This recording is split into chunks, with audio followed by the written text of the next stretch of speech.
for power. One person who is running to stop that from happening is Nikki Haley. She's the former ambassador to the UN and the governor of South Carolina. Nikki, great to have you with us this evening. Great to be with you. Why is this happening? Why do politicians insist on dividing us and seemingly pushing us toward a race war? You know, you look, inflation's running rampant. You've got wokeism in schools. You've got crime at all-time highs. You've got, illegal immigrants, the totally open border. You've got China on the march.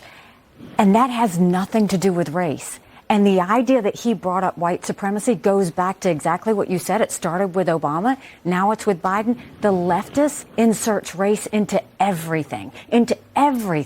And all that does is pit people against each other, and it doesn't allow us to get to any solutions. So their answer to everything is to blame everybody else for being racist, but not them.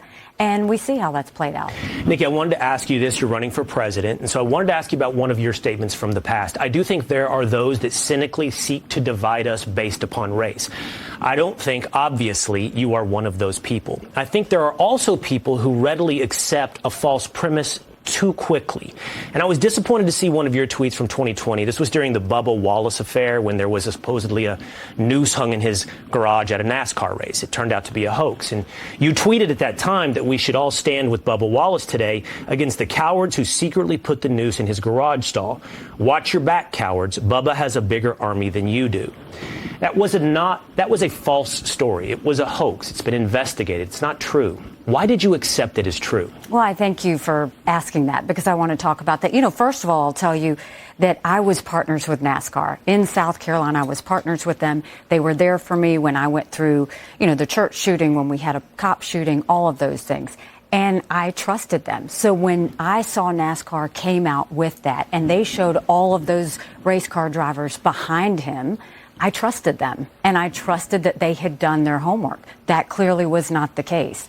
But, I had a long relationship with them, and I had no reason to doubt them. So you regret accepting that and trusting that institution in that moment? Absolutely. And they had never done anything false before. They're a group that always does their homework. They always are very careful and measured in everything that they do.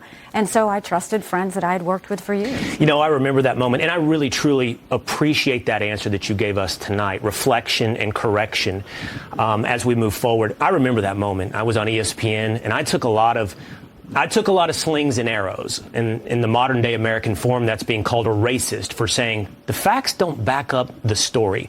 So what I wanted to hear from you tonight was about that moment, because you're running to be the leader of the free world.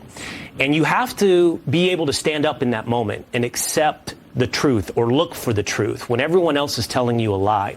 And so those come in really intense moments. And we're in one of those right now. Right. Daniel Penny and Jordan Neely, the incident on the New York City subway is, for example, one of those moments from last week where the world is going to tell us the lie that this is yet another example of white supremacy and another example of racism.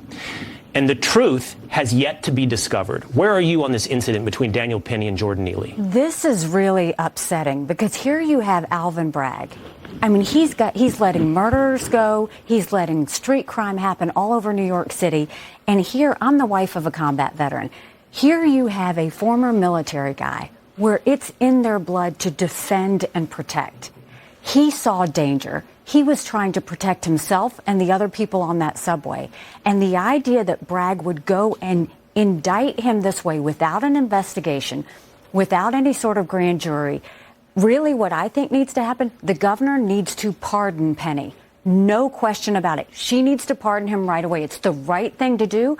If they don't, criminals will continue to rule the streets of New York because they will know that there's no accountability for anyone who tries to stop them. Yeah. And if she pardons him, that sets a right on a lot of things. It'll put criminals on notice, and it'll let people like Penny, who really were very brave in that instance, it will let them know that we've got their back. Exactly. We need more Daniel Pennies, and we don't need a disincentive for strong men or women standing up in moments of crisis. And we need leaders, and this is why I wanted to see what your answer would be to that moment from 2020. We need leaders who will stand up with strength in these moments where we are surrounded by fear. I have to go quickly, but I want to have a longer conversation with you. I hope that we have a longer conversation. But I do want to ask you this question on the way out. It's one that I think everyone needs to be asked who's seeking the office that you're seeking. If you can, tell me, why do you want to be president? You know, my parents came here 50 years ago to an America that was strong and proud and full of opportunity. I want them to know that country again. I'm doing this for my husband and his military brothers and sisters. They need to know their sacrifice meant something. They need to know we love our country. I'm doing this for my daughter who just got married, and I saw how hard it was for her and her husband to buy a home. And I'm doing this for my son who's a junior in college, and I see him writing papers of things he doesn't believe in just to get an A. That's not us. That's not America. 78% of Americans right now don't think their children will have as good of a life as they did. We have to change that, and I'm determined to do it. I appreciate that. Tell your son, the A is not worth it. That's right. Tell the truth. It's true. Nikki, I've really enjoyed this conversation. I appreciate you accepting the challenges, and I hope we can talk more in the future. Thanks so much. I appreciate it. All right, the media are